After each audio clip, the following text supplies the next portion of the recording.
yaa xayra dayfin ataa bil bisri wal madadi ahlan wa sahlan wa tarhiban bilaa adadi. auzu billahi min ashaytaani rajim, bismillahi rahmaani rahim. alhamdulillah wasalaatu wasalaamu ala rasulillah wa ala alihi wa ashaabihi wa xayri xadimi wa sallim. mbokk yi nag leen di nuyu di leen ziyaara bu baax, di leen ndokkeel ci weeru koor wi, di ñaan yàlla sunu borom mu nangul ñu sunu koor te nangul ñu sunu jaamu yàlla te defal nu tawfiq ci koor gi. ñu des ak yéen ci seen jotaay yu al iftar ci juróom-ñaareel bi numéro mu doon nag jotaay yi nga xam ne ñi ngi leen koy indil ci waxtu koor gi, waxtu wu nekk bu ñu dogoo ba noppi ci fii ci seen rajo télévision Assalaamy TV. xam ngeen ni ñu ngi woon rek di waxtaanee ngëneel yi nga xam ne moom la sunu borom def ci weer yi nga xam ne mooy gan gu tedd gi di weeru koor wi. bokk na ci ngëneel yu rëy yooyu nag mooy weer wi séddale ko gi mu séddale ko ci ñetti fukki fan yooyu, 10 premiers jours yu njëkk yi ci digg bi ak yu mujj yi.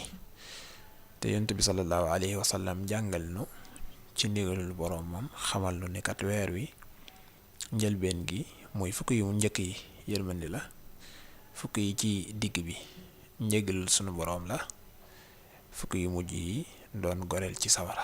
mu mel ni nag kon les ciy déggee mooy jullit bi bu defee li ko war ci fukki yu njëkk yi am na ci yërmande sunu boroom, yërmande jooju nga xam ne mooy jiitu lu nekk.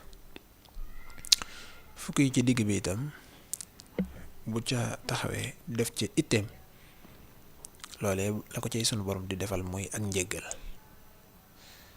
fukki yu mujj yi nag te ci jotaay bii ñu weesu doon nañ leen wax ne ci fukki fan yu mujj ci weeru koor wi, fukki yooyu la Yonent bi sallallahu alayhi wasallam wax ne nañuy nattale laylatul qadr di guddi gi nga xamante ni sunu borom nee na ci biir alquran moo gën junniy weer, laylatul qadri xayrum min alfi shahr. kon fukki yu mujj yooyu nag goreel ci sawara lay nekk. day mel ni kon boo boolee ñett yooyu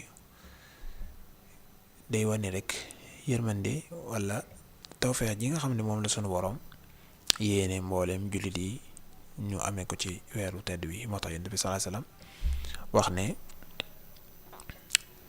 sunu borom day bokk na ci ngëneel yi mu def ci koor gi, ci weeru koor wi, mooy man qaama ramadaana imaanan wa ihtisaaban ghufira lahu ma taqaddama min dambi.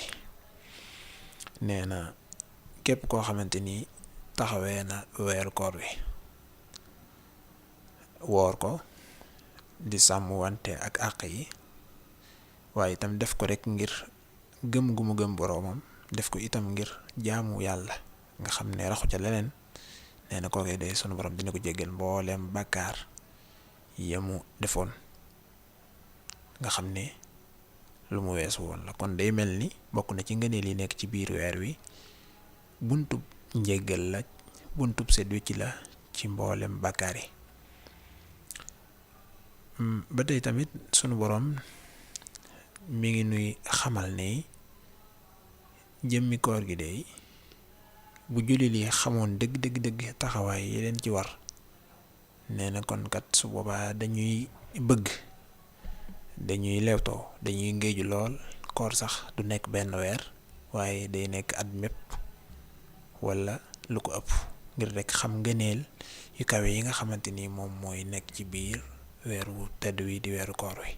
moo tax sëriñ bu mag bi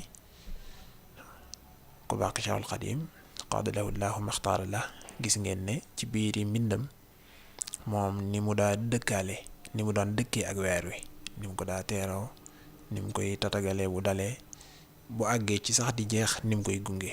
yooyu dinañ ci ñëw ci yeneen jataay yi ci biir mbindam moom sëriñ bi ak koor. waaye bokk na ci xasida gi nga xam ne mooy xasida gi yaa xayra dayfin. xasida googu boo koy jàngat ci biir da ngay gis ne moom ku baax Cheikhul Xadim moom ku déggoon ndeey la ci am tawfeexu xam gan gii nii di weeru koor wi ngëneel li ci nekk tax mu am nu muy waxante ak moom. mel ni dafa jàkkaarloo ak moom ne ko yaa xayra dayfin ata bil bishri wal madadi ahlan wa sahlan wa tarxiban bila adadi. yow mi nga xam ne yow yaay gan gu tedd gi, yaay gan gi nga xam ne yaa gën a tedd ci mboolem gan yi, maa ngi lay dalal te di la yaatal, ndax gan nga gog ganug mbégte nga, gan nga gog ganug tawfeex nga, gan nga gog ganug ngëneel képp nga. kon nag sëriñ bi mel na ni joxoñ nañu ab junj boo xamante ni moo di ne ñun ñëpp rek war na noo xam ngëneel yi nekk ci weeru koor wi te di dundee noonu nag ak moom, mooy di taxawee guddi yi, di wóor bëccëg yi, waaye itam di sàmmwante ak àq yi nga xamante ni moom la weer wi làmboote mooy warma ja rek. kon loolu moo nekkoon seen jotaay Al Iftar, nu jox leen dig daje suba ak jàmm incha allah ci juróom-ñetteelu numéro bi, di leen sant bu baax di leen gërëm.